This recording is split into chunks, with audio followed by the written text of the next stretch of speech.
नमस्कार दोस्तों, सभी स्टूडेंट्स और मेरे फ्रेंड्स कैसे हैं। जो भी कहीं ना कहीं आरपीएससी ग्रेड फर्स्ट की या फिर असिस्टेंट प्रोफेसर की या बॉटनी से रिलेटेड या बायोलॉजी से रिलेटेड किसी भी कॉम्पिटिटिव एग्जाम की आप प्रिपरेशन कर रहे हो, तो सभी के लिए अपन डेली का जो क्वेश्चन प्रैक्टिस है उसका पार्ट, आज का जो अपना पार्ट रहेगा वो रहेगा पार्ट 4। इससे पहले अपन ने पार्ट 3 तक है वो कंप्लीट करवा दिया है। उसमें भी सभी जो भी क्वेश्चंस हैं जो हर बार एग्जाम में कहीं ना कहीं रिपीट होते हैं, उनसे रिलेटेड उनके जो भी डिस्क्रिप्शन बन पाते हैं उतनी मैं आप लोगों के सामने ज़रूर डिस्क्राइब करता हूँ। यहाँ पे क्वेश्चन नंबर देखेंगे अपन 61 से 60 तक। लास्ट अपन कल वीडियो में 3 नंबर वीडियो में देख लिया था अपन ने। आगे देखेंगे, विच of the following pair is correctly matched. इनमें से कौन सा पेयर है जो करेक्टली मैच्ड है।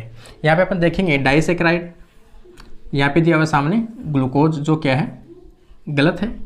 डाइसैकेराइड नहीं, ग्लूकोज तो कैसा होता है मोनोमर होता है। ओलिगोसैकेराइड, यहाँ पे देखेंगे फ्रक्टोज, ये भी सिंगल होता है। पॉलीसैकेराइड और यहाँ पे दिया हुआ है सेलुलोज, ये सही है। क्यों? सेलुलोज जो होता है एक पॉलीसैकेराइड का एग्जाम्पल है। यहाँ पे देखेंगे मोनोसैकेराइड, यहाँ पे काइटिन, और काइटिन भी क्या है मोनो मतलब पॉलीसैकेराइड है। काइटिन जो है वो कैसी है हेट्रो पॉलीसैकेराइड। कैसा है हेट्रो पॉलीसैकेराइड है। और बना हुआ किससे है एन एसिटाइल ग्लूकोज एमाइन से बना हुआ है। एन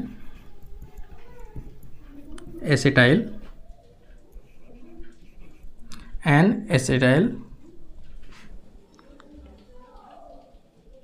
ग्लूकोज एमाइन है ना, ग्लूकोज एमाइन, जिसे अपन कह सकते हैं एन एसिटाइल ग्लूकोज एमाइन है ना। एन एसिटाइल ग्लूकोज एमाइन के नाम से जानते हैं। उसकी रिपीटेटिंग यूनिट से बना हुआ हेट्रोपोलीमर है। जबकि अपन ये देखेंगे सेलुलोज, ये बीटा ग्लूकोज की यूनिट से मिलकर बना हुआ होता है, और ये कैसा होता है होमोपोलीमर होता है। सेलुलोज जो है वो किसका है होमोपोलीमर का एग्जाम्पल है। जबकि काइटिन है हेट्रोपोलीमर का एग्जाम्पल है, हेट्रोपोलीसैकेराइड का। और पाया किसमें जाता है फंजाई के अंदर पाया जाता है। फंजाई की जो सेल वॉल है उसमें काइटिन पाया जाता है, जबकि प्लांट के सेल वॉल है, एल्गी के सेल वॉल है, उनमें पाया जाता है सेलुलोज। आगे अपन क्वेश्चन देखेंगे यहाँ यहाँ पे अपन देखेंगे व्हेन शॉर्ट डे प्लांट। देखो इनके नाम से आपको उल्टे चलने हैं। शॉर्ट डे प्लांट का मतलब होता है ऐसे प्लांट जिनको लॉन्ग नाइट की आवश्यकता हो। क्या हो? ये एक प्लांट का ड्यूरेशन है 24 घंटे का। उसमें से यहाँ पे अपन कह सकते हैं 10 + 14 घंटे की तो क्या होगी नाइट, और 10 घंटे का क्या होगा डे। तो वो प्लांट क्या कहलाते हैं शॉर्ट डे प्लांट कहलाते हैं। इसका मतलब इनमें फ्लावरिंग के लिए आवश्यकता है लॉन्ग नाइट होनी चाहिए, लंबी नाइट होनी, 14 घंटे के आसपास नाइट पीरियड है वो होना चाहिए। एंड यहाँ पे देखेंगे लॉन्ग डे प्लांट। अब लॉन्ग डे के नाम से ही है, यहाँ पे इसका उल्टा होना चाहिए। यहाँ पे आप देखोगे जैसे यहाँ पे अपन देखेंगे एक दिया हुआ है यहाँ पे शॉर्ट डे प्लांट, एक दिया हुआ है यहाँ पे लॉन्ग डे प्लांट। यहाँ पे आप देखोगे ये इनका 24 घंटे का जो फोटो पीरियडिक टाइम है, जिसमें ये 10 हावर का है और ये 14 हावर का है। तो यहाँ पे ये तो क्या है डे टाइम है, और ये क्या है नाइट टाइम है। तो ये जो पीरियड होता है कि जिसकी लॉन्ग नाइट की आवश्यकता होती है उसे क्या बोलते हैं शॉर्ट डे प्लांट बोलते हैं। यहाँ पे आप देखोगे सेम लॉन्ग डे, इसमें नाइट कैसी होगी छोटी होगी। 10 हावर क्या है नाइट, और 14 हावर जो है वो क्या है डे है। ठीक है, अब 2 कंडीशन इसमें दी हुई है, यहाँ पे अपन देखेंगे। अब अपन देखेंगे क्वेश्चन में क्या पूछा गया है। यहाँ पे दिया हुआ है आगे both keeped under favourable condition, दोनों को एक फेवरेबल कंडीशन में रखा जाता है फॉर फ्लावरिंग की, उनमें फ्लावरिंग आए। आर एक्सपोज्ड अचानक टू ए शॉर्ट फ्लैश, दोनों में शॉर्ट फ्लैश लाइट है वो डाली जाती है ऑफ रेड लाइट। कौन सी लाइट डाली जाती है? रेड लाइट अचानक से डाली जाती है in mid of the dark period, मतलब डार्क पीरियड के बीचों बीच में एक लाइट का फ्लैश डाला जाता है, तो उसका रिजल्ट क्या होगा। अब अपन चलते हैं वापस उसी पे। यहाँ पे आप देखोगे ये जो कंडीशन है दोनों की, अब यहाँ पे आप क्या डाल रहे हो? लाइट डाल रहे हो किस पे? लॉन्ग टाइम पीरियड पे। तो यहाँ पे लॉन्ग टाइम ये पीरियड है, अगर आपने यहाँ क्या डाल दिया? लाइट डाल दी। कौन सी? रेड लाइट डाल दी आपने। इसमें भी रेड लाइट डाल दी आपने।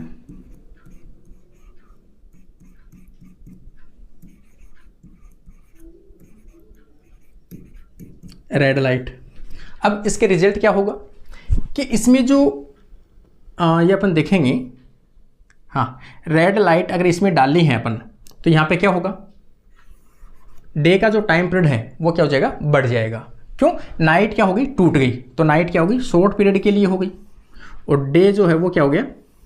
लॉन्ग पीरियड के लिए हो गया। अगर ऐसी कंडीशन किसी में होती है तो उसे अपन क्या कहेंगे कि लॉन्ग डे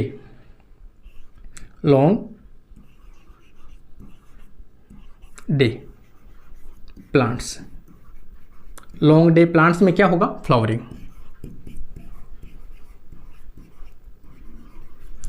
मतलब लॉन्ग डे जो प्लांट है उनमें क्या हो जाएगा? फ्लावरिंग हो जाएगा। ठीक है ना। इसमें ऑप्शन एक बार देख लेते हैं, ऑप्शन से थोड़ा सा आइडिया पहले लग जाएगा। देखो यहाँ पे ऑप्शन में क्या दिया हुआ है? Both SD and long day plant remain vegetative. Both SD and LD plants will flowering. दोनों में फ्लावरिंग तो हो ही नहीं सकती। SD plant will remain vegetable. देखो शॉर्ट डे प्लांट है उनके ऊपर कोई फर्क नहीं पड़ेगा, लेकिन long day plant will be flower. Long day जो प्लांट है उनमें क्या हो जाएगी? फ्लावरिंग हो जाएगी। तो यहाँ पर अपन यही देख रहे थे कि ये जो फ्लावरिंग होगी, लॉन्ग डे प्लांट है उनमें क्या हो जाएगी? फ्लावरिंग हो जाएगी। क्यों हो जाएगी? क्योंकि लॉन्ग डे प्लांट जो था उनमें क्या चाहिए थी? लॉन्ग लाइट चाहिए थी, लॉन्ग लाइट। और इसमें छोटी सी नाइट है, उसमें भी आपने क्या दे दी? लाइट दे दी। तो इसमें किसका पीरियड बढ़ गया? लाइट का पीरियड बढ़ गया। तो यहाँ पर लाइट जो है 14 घंटे की है, अब कैसी हो गई? 15 घंटे की मान सकते हैं अपन, 15 घंटे की हो सकती है। या फिर अपन ये कह सकते हैं कि जो नाइट थी वो 2 टुकड़ों में टूट गई, इसलिए कौन सी टाइम बढ़ा है? डे का टाइम बढ़ गया, और इनमें क्या हो जाएगी? फ्लावरिंग हो जाएगी। ठीक है ना। तो इसमें तो कोई फर्क पड़ेगा नहीं, शॉर्ट डे में तो इसमें कोई फर्क नहीं पड़ेगा, ये वेजिटेटिव रहेगा, लेकिन इनमें फ्लावरिंग आ जाएगी लॉन्ग डे प्लांट के अंदर। ये उसका राइट आंसर है। एक यहाँ पे अपन देखेंगे, देखो तो यहाँ पे इसका राइट आंसर कौन सा आएगा? सी वाला ऑप्शन इसका शायद राइट आंसर है।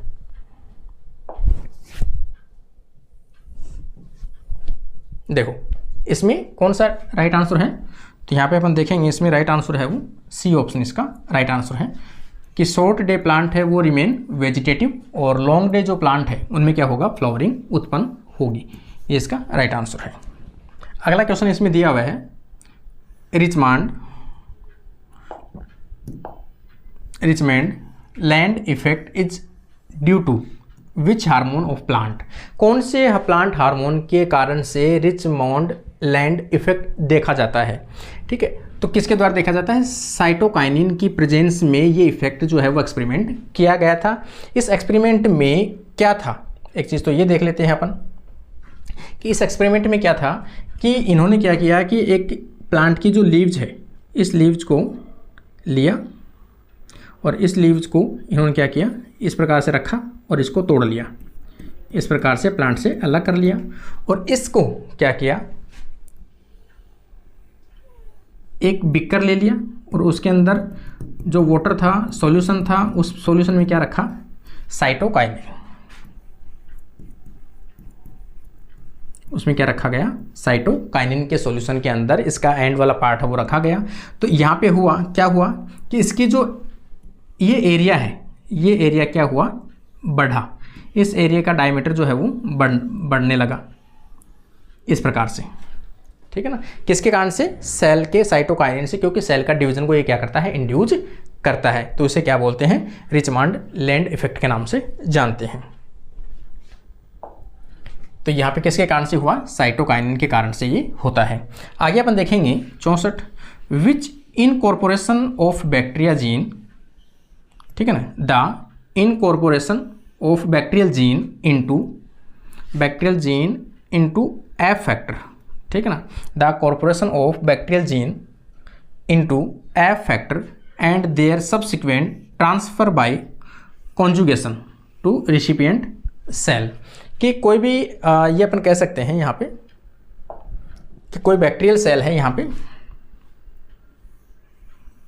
ये बैक्टीरियल सेल है, इस बैक्टीरियल सेल का ये इसका प्लाज्मिड है, या मतलब बैक्टीरिया का डीएनए है, और यहाँ पर क्या है, प्लाज्मिड है एफ, ठीक है ना, और यहाँ से सपोज अपन ये मान लेते हैं इसका जो जीन है वो इसमें चला गया, ये मान लो, ठीक है, जीन चला गया, और दो बैक्टीरिया के बीच में क्या होगा, यहाँ पे अपन देखेंगे दो बैक्टीरिया के बीच में कॉन्जुगेशन होगा, इस प्रकार से दो बैक्टीरियल सेल के बीच में क्या होगा, कॉन्जुगेशन होगा, और यहाँ से ये जो जीन है जो ट्रांसफर इसमें हुआ है, इस जीन का जब कॉपी इसमें जाएगा या फिर प्लाज्मिड जब इसमें जाएगा तो इसके साथ में इसका जो फ्रेगमेंट है ये भी क्या होगा, इसके साथ में चला जाएगा।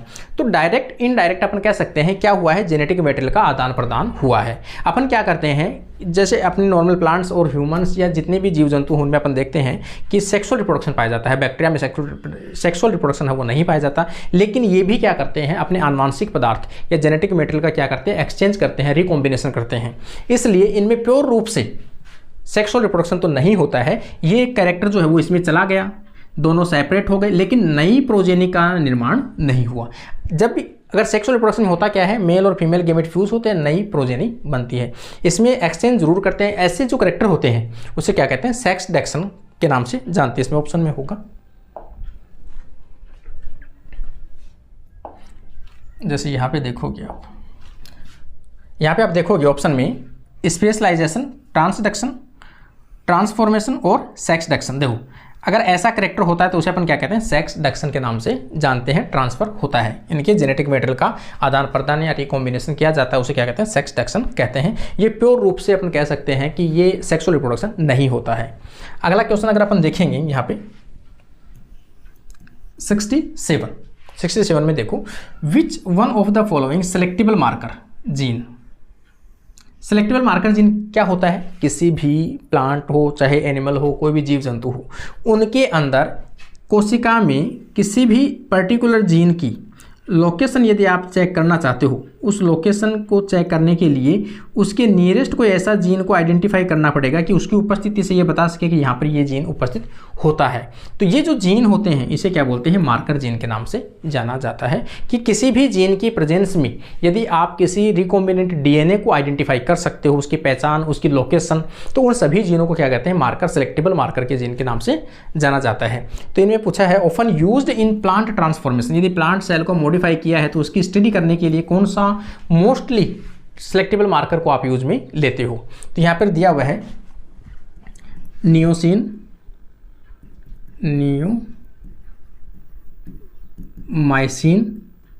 नियोमाइसिन, फॉस्फो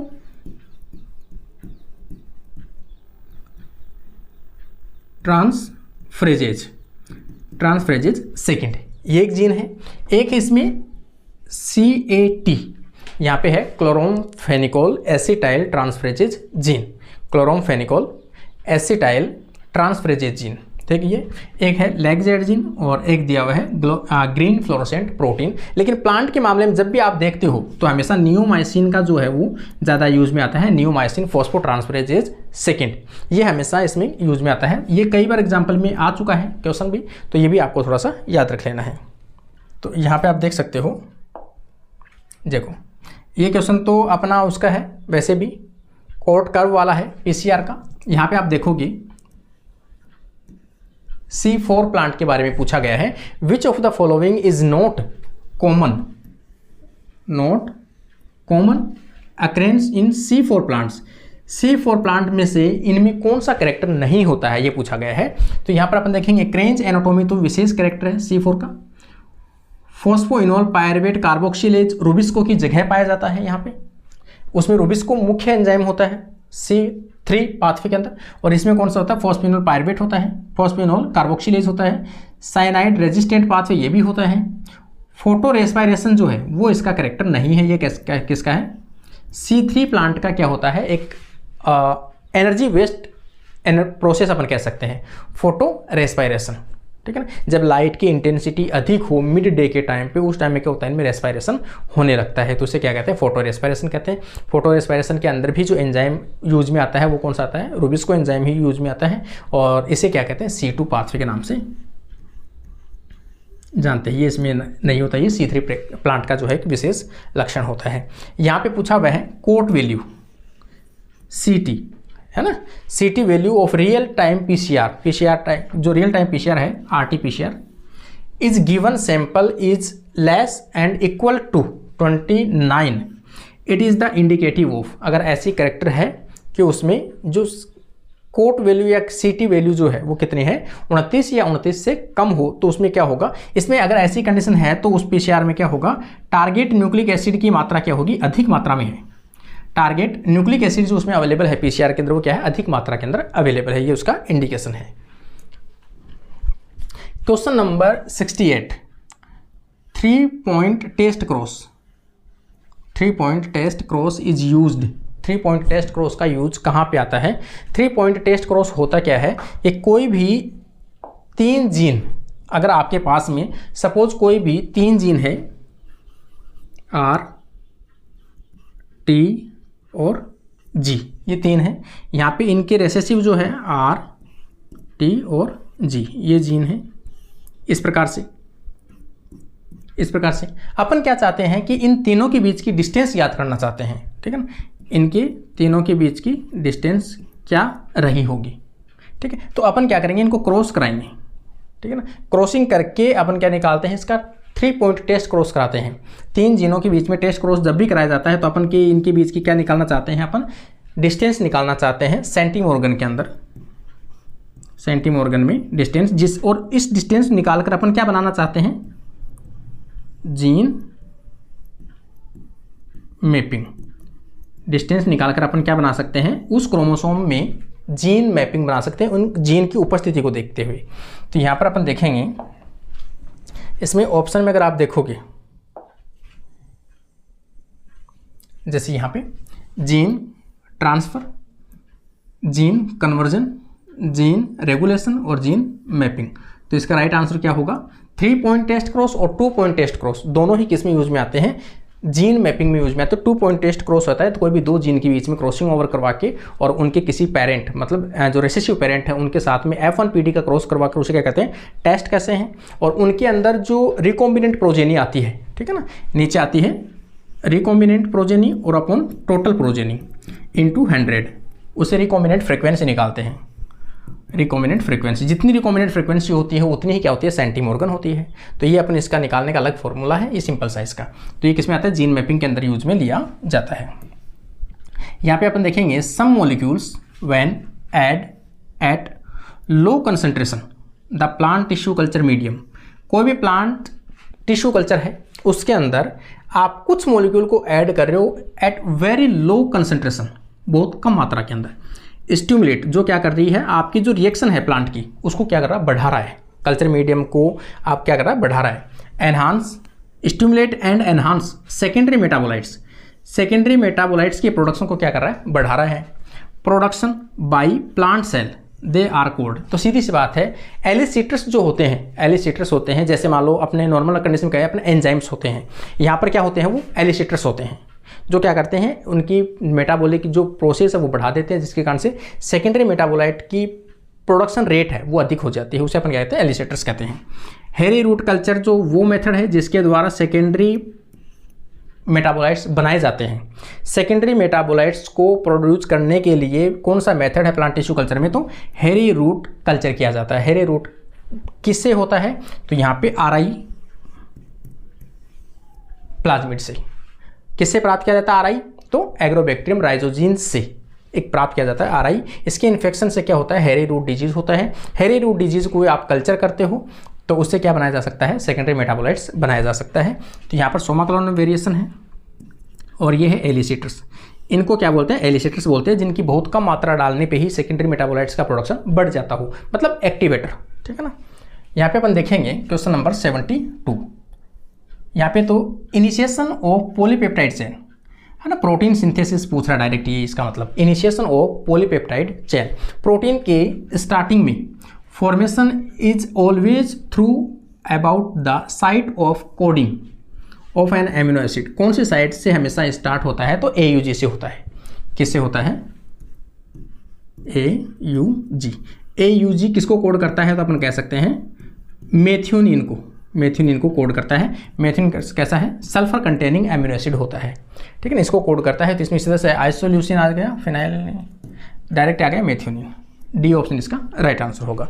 यहाँ पे क्वेश्चन अगर अपन देखेंगे, द जनरल ट्रांसक्रिप्शन फैक्टर, आप क्या कर रहे हो, ट्रांसक्रिप्शन फैक्टर है ये, मतलब DNA से RNA बना रहे हो विद हेलिकेज एक्टिविटी। हेलिकेज का मतलब होता है कि डबल स्टैंडर्ड DNA है, उनको सिंगल स्टैंडर्ड DNA में कन्वर्ट करना, ताकि उनके ऊपर RNA पॉलीमरेज आके बाइंड हो सके और वहाँ से mRNA का सिंथेसिस या RNA का सिंथेसिस कर सके।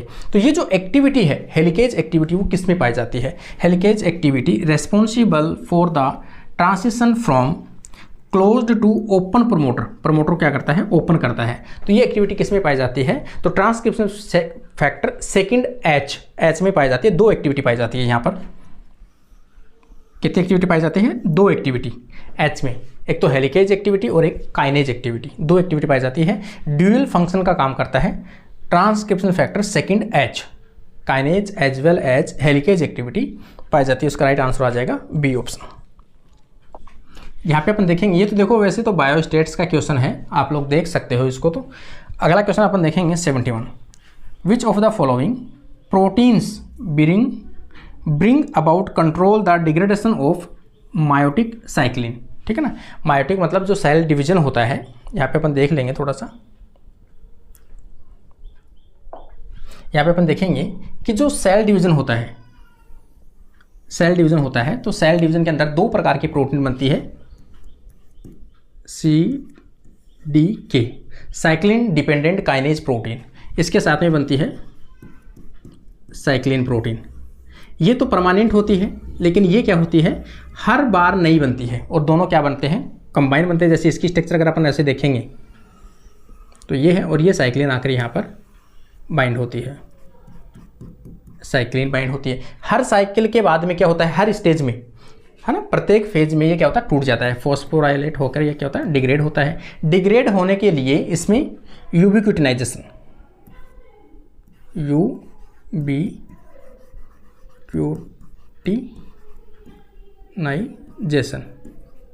यूबिक्विटिनाइजेशन कह सकते हैं, और प्रोटियासोम्स कह सकते हैं, प्रोटियासोम्स, ठीक है ना। यूबिक्विटिनाइजेशन तो क्या होता है, एक यूबिक्विटिन प्रोटीन होती है। यूबिक्विटिन प्रोटीन क्या करता है, साइक्लिन के लाइसिन एमिनो एसिड के ऊपर आकर बाइंड होती है, इस प्रकार से यूबिक्विटिन, और बहुत सारे यूबिक्विटिन आपस में जुड़ते हैं। इस स्ट्रक्चर क्या बोलते हैं, पॉली यूबिक्विटिनाइजेशन, पॉली यूबिक्विटिन, पॉली यूबिक्विटिन, ये पॉलीयूबिक्विटिन बन गया। इस पॉलीयूबिक्विटिन को ब्रेक किया जाता है किसमें, प्रोटियासोम। प्रोटियासोम एक प्रोटीन का इस प्रकार का बना हुआ एक चैम्बर होता है, इस प्रकार का। इसको क्या किया जाएगा, यहाँ लेके जाया जाएगा, और इसको अंदर, इसको छोटे छोटे पार्ट के अंदर तोड़ दिया जाता है। इस स्ट्रक्चर को अपन क्या कहते हैं, प्रोटियासोम कहते हैं। तो 2 चीज़ें हैं, साइक्लिन को स्टार्टिंग से यूबिक्विटिन जुड़ते हैं लाइसिन एमिनो एसिड के ऊपर, और ये जो जुड़ने के बाद में बनाते हैं पॉलीयूबिक्विटिन। पॉलीयूबिक्विटिन इसको कहाँ लेके जाता है, एक बड़ा सा बॉक्स होता है, उस बॉक्स को अपन क्या बोलते हैं, प्रोटियासोम्स बोलते हैं, जहाँ प्रोटीन को तोड़ा जाता है छोटे छोटे पार्ट में, पेप्टाइड्स प्लस एमिनो एसिड, ताकि वो वापस से अपने प्रोटीन सिंथेसिस में यूज में आ सके। तो यहाँ पे अपन देखेंगे chromatin remodelling complex, G protein couple receptor, ubiquitin और प्रोटियासोम्स। देखो यूबिक्विटिन इसको तोड़ने के लिए रेस्पॉन्सिबल है, मतलब उसको डिटेक्ट करने के लिए कि कौन से प्रोटीन को मुझे तोड़ना है, तो वो लाइसिन के ऊपर जाके बाइंड होता है। यूबिक्विटिन अगर अकेला बाइंड है तो उसमें चेंज करेगा, पॉली यूबिक्विटिन अगर हो गया तो उसको लेके कहाँ जाएगा, फिर डिग्रेड करने के लिए प्रोटियासोम एक बॉक्स होता है, उसके अंदर लेके जाएगा, वहाँ से प्रोटीन को तोड़ा जाएगा छोटे छोटे पेप्टाइड के पार्ट में, या फिर एमिनो एसिड में कन्वर्ट कर दिया जाता है। Question number 74, the garden pea pisum sativum has 14 chromosome in each its somatic cell. प्रत्येक सोमेटिक सेल में कितने क्रोमोसोम है? 14 है। The number of linkage group expected in each species, इस स्पीसीज में लिंकेज ग्रुप कितने होंगे? देखो लिंकेज ग्रुप हमेशा जो भी डिप्लॉयड क्रोमोसोम की संख्या होती है, डिप्लॉयड क्रोमोसोम की जो संख्या होती है उसके हमेशा हाफ होते हैं।